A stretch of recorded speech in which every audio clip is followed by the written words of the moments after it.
Thank you for tuning into the Forefront Radio. I'm your host, Afio Levi Israel. Now, if you're interested in helping us promote our brand, please feel free to donate to our Cash App. Our Cash App is $ Afiel Levi. That's APHIELLEVI. And that'll go directly to the Forefront Radio so we can produce more incredible shows for you to listen to. Now, if you haven't heard about Anchor, it's the easiest way to make a podcast. Let me explain. It's free. There are creation tools that allow you to record and edit your podcast right from your phone or computer. Anchor will distribute your podcast for you, so it can be heard on Spotify, Apple Podcasts, and many more. You can make money from your podcast with no minimum listenership. It's everything you need to make a podcast in one place. Download this free Anchor app or go to anchor.fm to get started. Thank you.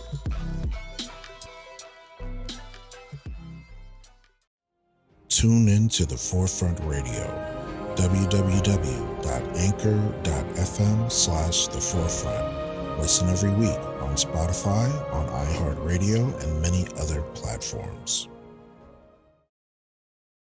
You are now listening to The Forefront Radio, where we discuss history, the Bible, the history of the Israelites, science, and other matters. Bring it out. The history of the blacks, Hispanics, and Native Americans as it relates to the Bible. Who were you prior to slavery? Who were you prior to colonization? These answers and more can be seen and heard as you listen to The Forefront Radio.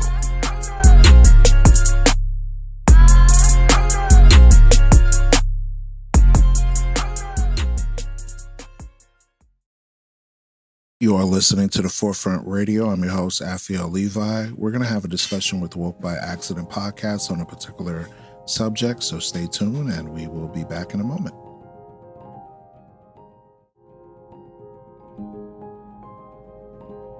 Hey guys, and welcome to another episode of Woke by Accident podcast. Today I have Afiel Levi, host and creator of the Forefront Radio, today to join me to discuss the social media reaction and passing of YouTuber Kevin Samuels. Welcome to the show, Levi. Thank you for having me on the show. As always, it's always a pleasure to discuss different topics with you. Thank you so much. Oh, for sure. Glad to have you on today. Although under sad circumstances, on May 5th, social media was shaken up with the news of the sudden passing of image consultant and popular YouTuber Kevin Samuels.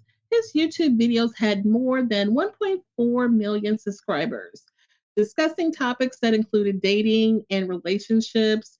He also had 1.2 million followers on the Instagram account and over 39,000 Twitter followers. His views, which many on social media felt were an attack on Black women, often sparked outrage.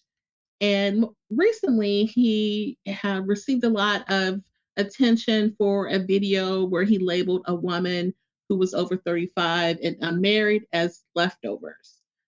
So, we learned of the news of Kevin Samuels just this past week here, but it wasn't confirmed until the following day. Where were you when you heard the news, Levi? So I was on Facebook, actually, when I first heard of Kevin Samuels passing away, and it's an unfortunate situation. I went to Twitter and I typed hashtag Kevin Samuels, and all of a sudden I saw all these like rants from disgruntled individuals speaking about how they dislike the person.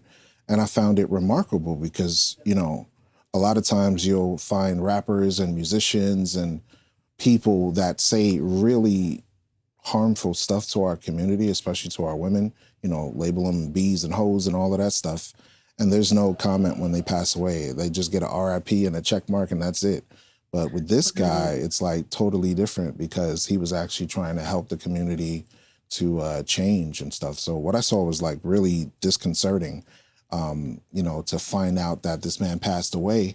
And then his mom find out through social media instead of getting a phone call, you know, which I think is like the worst So way to find out that your relative passes away, definitely, there was an article that hit from in a NBC News with a quote from his mother, and this quote says, it was a terrible thing for social media to put that out, and I didn't even know. I hadn't even been notified, she said in a phone call on Friday.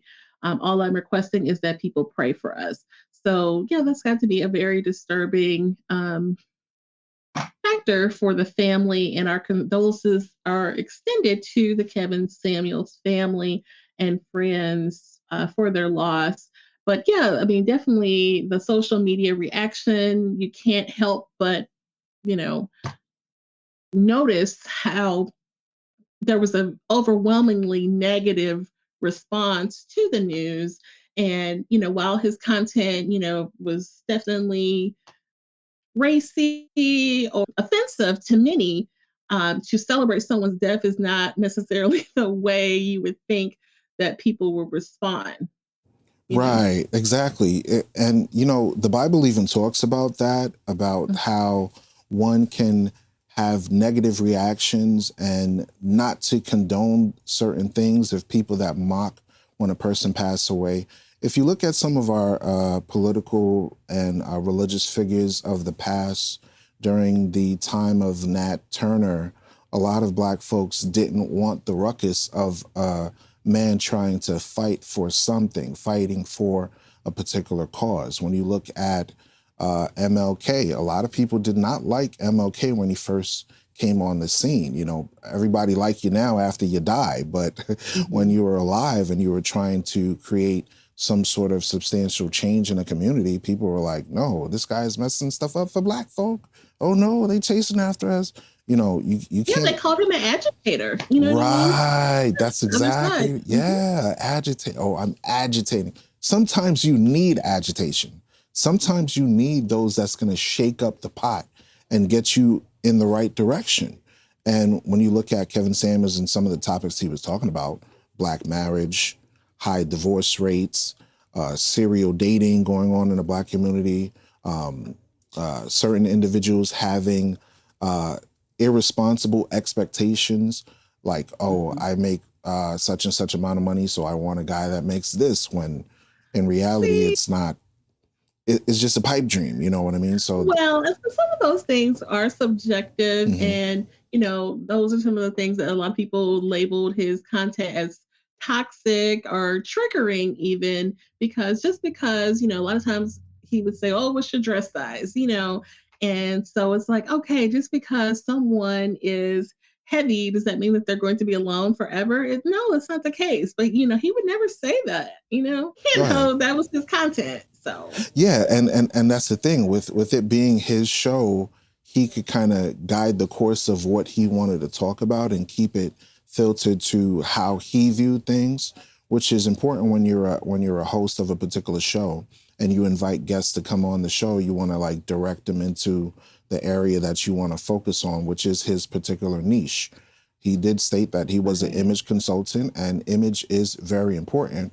What I did Mhm. like about his content was when he initially started, he he focused solely on the men, improving how you dress, Mhm. improving your appearance as a man, being a high quality individual. And, me being spiritually conscious, I took that to the next level, not just being financially assertive, but also spiritually, mentally, physically, in every aspect of your life. That's the take Mhm. I got from some of the statements that he made towards men. You didn't have men going up there and saying, well, what about women too? We didn't do that. We Okay. just took that as, okay, he's just trying to give information that may possibly help. So take it with a grain of salt, but just don't throw the baby out with the bathwater.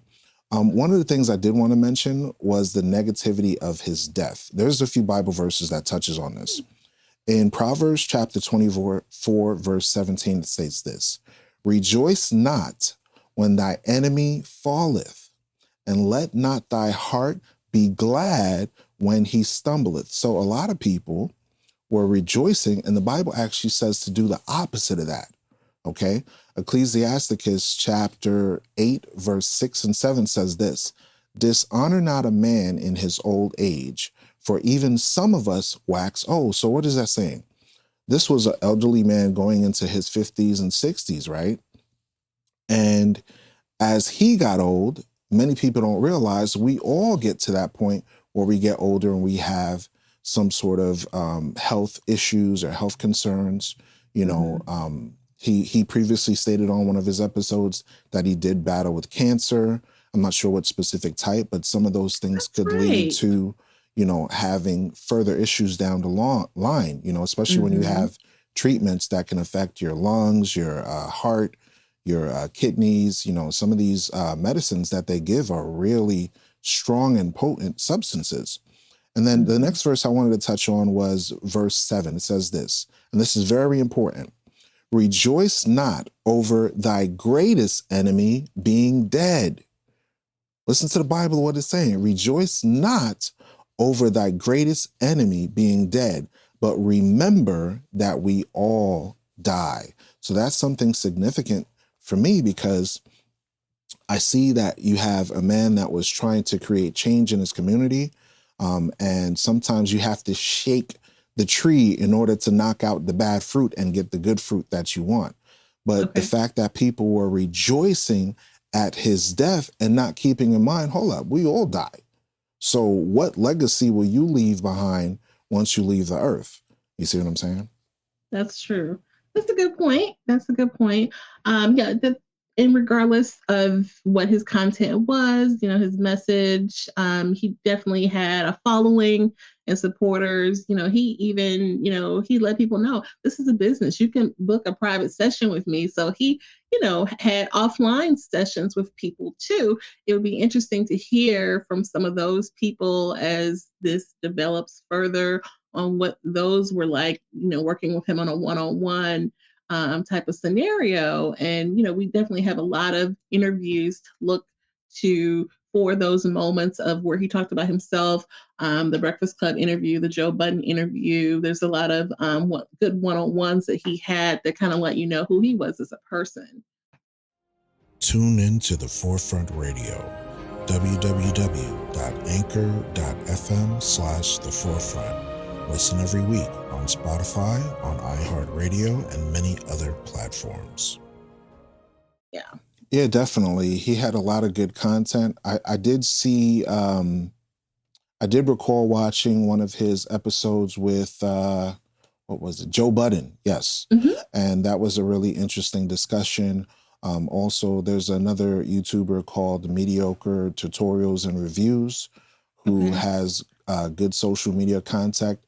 And what I found interesting, and I think that's what brought on a lot of the quote unquote haters and the vitriol, was the fact that he talked a lot about the differences between traditional women and traditional values versus modern women and modern values. And one thing that he elaborated on that I found quite prominent in our community is the fact that with the modernization of women, the men are still understanding the importance of being a traditionalist as far as being a father figure, being, you know, a husband, even though there are some bad apples. But he actually gave the statistical data to prove that more Black men were marrying Black women, that more men were taking care of their families, as opposed to the propaganda that was, you know, talked about in the media in general. So remember when we had an episode talking about stereotypes, when they talk about these bad baby daddies, and this could be like 1 out of 15 or 2 out of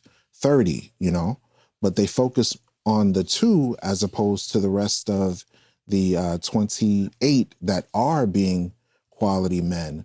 And the women are dissatisfied either through debt or through some sort of financial difficulties, or they're dissatisfied and want to jump around from person to person to person, which is what I call serial dating. You know what I mean?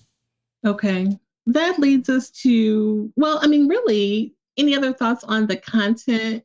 And, you know, there's so many moments that were huge hot take moments, you know, the leftovers statement and the high value man conversation, high value woman conversation.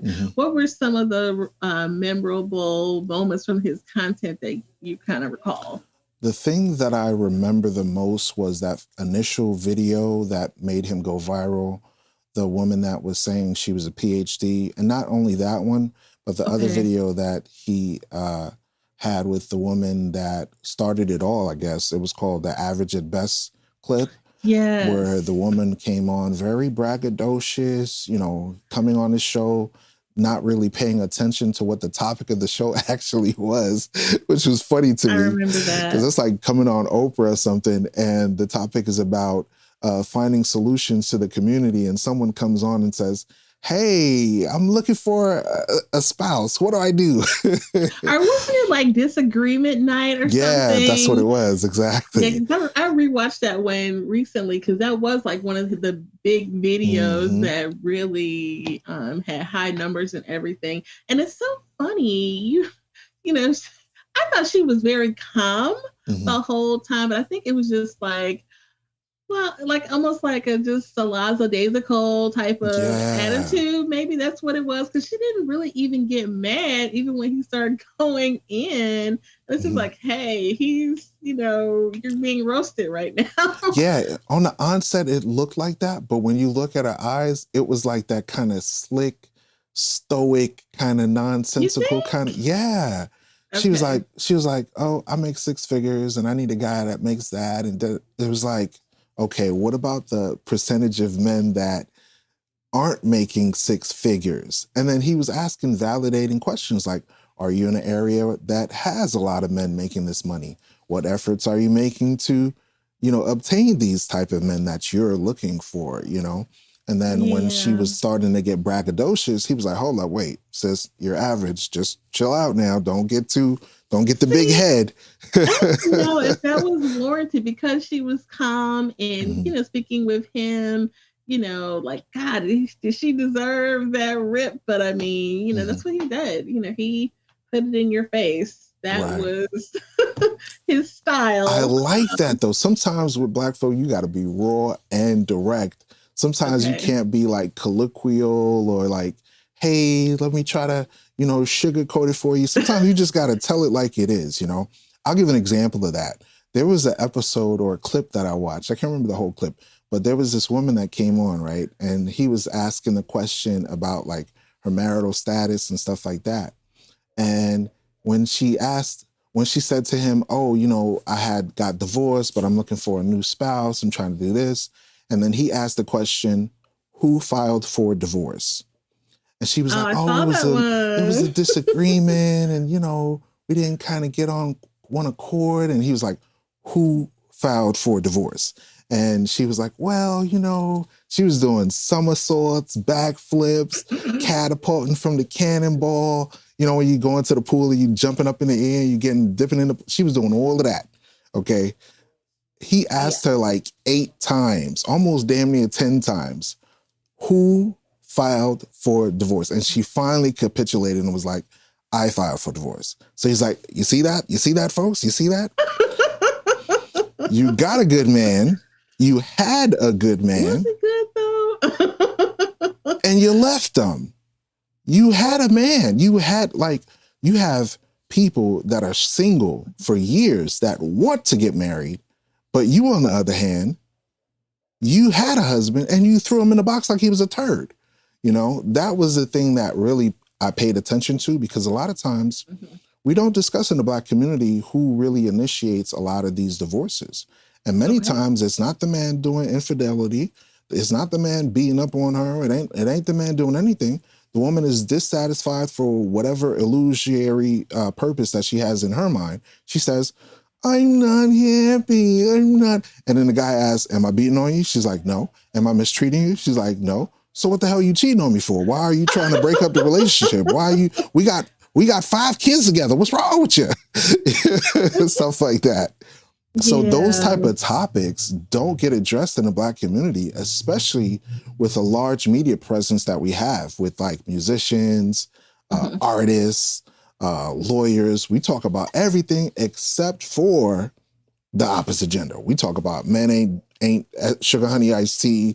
We got like all types of like plethora of content out there that you could find on YouTube disparaging black men. You know, True. and minimal, if insignificant amount of content actually touching on the reasoning behind divorce, the differences between male and female dynamics, the differences between traditional marriage versus modern marriages, you know? So a lot of these things happen. And I had one more Bible verse that just came to mind. Amos chapter 5, verse 10. Now, this is the heavy hitter. This is the kicker now. We're going for the field goal, okay, to get the touchdown. All right. I know I'm mixing up my sports analogies. Amos 5, verse 10 says this: they hate him that rebuke in the gate. Listen to the verbiage. They hate him that rebuke in the gate. What is the gate? The gate was the areas where our ancestors, the leaders of our community, would come in and give instruction. They would make financial agreements. They would make contracts, obtaining land or substantiating marriages. This is what our leaders did in ancient times when we lived in Northeast Africa. Okay. They hate him that rebuketh. What does the word rebuke mean? It means correction. It means instruction. So someone that rebukes in the gate is someone that says, this is not the direction that we need to go to. This is the direction that we need to go to fix what we have going on. And they abhor him that speaketh uprightly. The word abhor, A-B-H-O-R. I know that's not a regular Negro word. Abhor means indignation. Okay. And indignation towards him that speaks uprightly. So think about that. When you look at like the Black Messiah, Jesus Christ, when he was talking, he was rebuking people left and right. He was telling the truth. People think he's like this mamsy-pamsy kind of, I love you, Care Bearer, Barney kind of dude. But no, he was flipping over tables. He was like, don't make my father's house a house of merchandise. He was getting on the religious and political leaders for trying to make money and merchandise off the people. So now when we look at other leaders in our community or just people that speak on this content, you have a Kevin Samuels that does the same thing. He's like, hold up, wait a minute. I want to see, he literally said this out of his mouth, I want to see more marriages between Black men and Black women. I want to see our women healthier. It doesn't matter of the outlook, because people just look at the outlook, but you know, high cholesterol and all these different things that impact the community is significant. You know what I mean? That's true. We hate those that try to tell us what's right or wrong. Black folks don't like correction. Don't tell me what to do. What you talking about? Don't tell me what to do. You try to no, tell me to take care of my family for what? Feed my husband for what? What I got to do that for? That's some of the things that we have to address. There's not positive people, you know. Like name one sister that you know out there right now that's telling women, marry your husbands, take care of your kids, be positive role models. It's very few. You see a majority. Conversations going on about the Sierra Russell Williams and her prayer, and that's kind of a positive message. That's few and far between. But I'm glad you mentioned that. You know, most people nowadays are more into the Cardi B, Nicki Minaj kind of personas, the illusion of that kind of stripper, bad B kind of vibe. And that's not really a role model that we should push. Even Cardi B herself was like, I don't let my daughter listen to my music. But a lot of women are tending over to that modernization and the over sexualization of our women going on today. So yeah, if a dude stands up and says, I'm not for that, oh yeah, he's going to get some vitriol. He's going to get some haters. I hear ya. Tune in to The Forefront Radio, www.anchor.fm/The Forefront. Listen every week on Spotify, on iHeartRadio, and many other platforms. What about the legacy of Kevin Samuels? So obviously he really achieved some great numbers here in the media space in a short matter of time. He started his YouTube channel in 2015, it says, and it looks like he may have really catapulted during the pandemic and got those high numbers at that time, which is really commendable. To be in this space as a content creator. And so I definitely want to acknowledge that those statistics from him and definitely worthy. His background was public relations and image consultant. We talked about that. And yeah, so thoughts on his legacy? I think the legacy is going to be greater than we imagine and expected. Here's why I say that. People are now entering into that conversation that has been neglected for several years now, okay? To have a following jump up from a few thousand to over 1.2 million, this is on a celebrity status of musicians and actors and actresses within a relatively short period of time. That's literally unheard of in this day and age. That's unheard of. For someone to have create, like for us as content creators, from that perspective, that is like a content creator's dream, okay? To be able to set up something that leaves behind an impact on the community, whether you love him or hate him, whether you liked his content or disliked his content. Now, for the simple fact that his stuff came on NBC News, okay, a lot more people now are going to be like, oh, who is this person? I don't know who he is. Like, what is his information? What is his content? Now they're going to go back and research. So now it's probably going to jump up from 1.4 million subscribers to like maybe 2 million subscribers at the end of 2022, you know? Yeah. So a lot of people now are going to have that conversation, like traditional marriages versus modern marriages. What can we do to fix the decrease of marriages and the increase of divorce in our communities? Those are very important topics to talk about. Jumping up on Twitter and having 39,000, followers. There's some people that, have been well known and they only have like 10 to 20,000, followers. Right, so that's true. That type of significant impact in such a short period of time is significant. Now, while I don't condone some of the egregious actions that the man did, he was not really a biblical based person. So I do not condone that type of negativity at all. I want to make sure I say that because, I know how people think. They'll be like, oh, you support everything that this guy said? He was hanging around with strippers and, women that was kind of vulgar and all. That is nothing that I condone, because I always condone marriage, husband and wife, not dealing with jumping around from person to person to person, having quality and morals in how you deal with your relationship. So I think that's an interesting legacy that he left behind. And he at least was sincere. And I want to leave with this last quote from Malcolm X. So Malcolm X had this quote, and I think it's very significant and relevant to this topic. He said this: "It's liberty or death. It's freedom for everybody or freedom for nobody.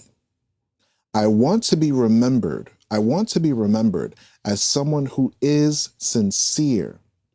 Even if I made mistakes, they were made in sincerity."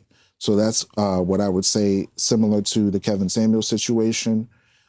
Even though he may have made mistakes in what he is, portrayed himself as on social media, if you have people that are going to nitpick if you blow your nose wrong, so no matter what he did it in sincerity. So I think that's a good take back that we could have from this situation. That's true. And another piece of his legacy is that, he was, obviously image was very important to him. I think most people remember that he was always very well put together himself with, nice suits. And, he always was very well put together. That will be remembered for sure. Yes, definitely. I myself took a kind of keynote to what he was stating, because I came from a background of hip hop music. I came from a background of, dressing in the t-shirt and jeans with the ball cap, so that kind of professional mindset and professionalism is, I think, something very important, especially in the day and age where you have 40 and 50-year-old men dressed like 15-year-olds, you know what I mean? And I think bringing back that level of restoring dignity to the image of the Black man is very important. It's very important. We need to be, as men, stronger in how we present ourselves and tap into that regalness that we have within our spirit, because God chose us to be a special people, to be unique, to be royalty above all nations of the earth. So that's what I want to say to all the listeners.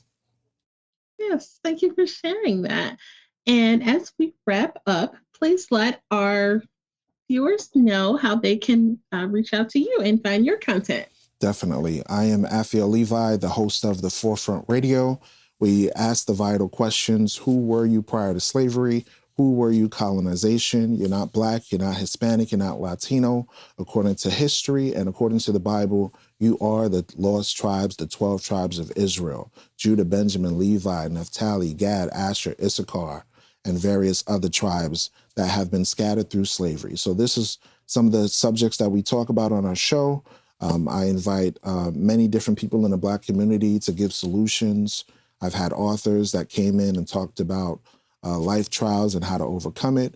I've had people share some of their stories about the difficulties and challenges that they face, whether prison reform, whether mass incarceration, whether violence and police brutality, and other people share different ways to help better ourselves as a unit. So I hope you can tune into The Forefront Radio. I'm available on Spotify, Apple Podcasts, as well as if you want to hit me up on Instagram, it's The Forefront Express. On Facebook, it's The Forefront Media, and email is theforefrontblackmedia@gmail.com. Peace and blessings to you all. Great. Thank you for sharing that. We'll have those links posted in the show notes. And I appreciate you guys for listening. And just want to acknowledge our visual episode. We'll be doing more visual content. So stay tuned, guys. And we appreciate you guys for listening. Thanks.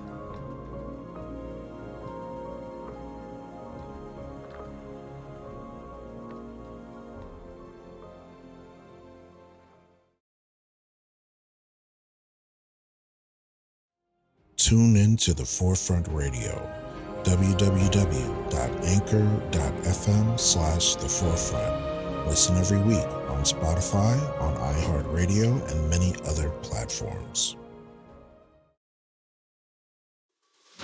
Hey, my friend, you have just listened to The Forefront Radio.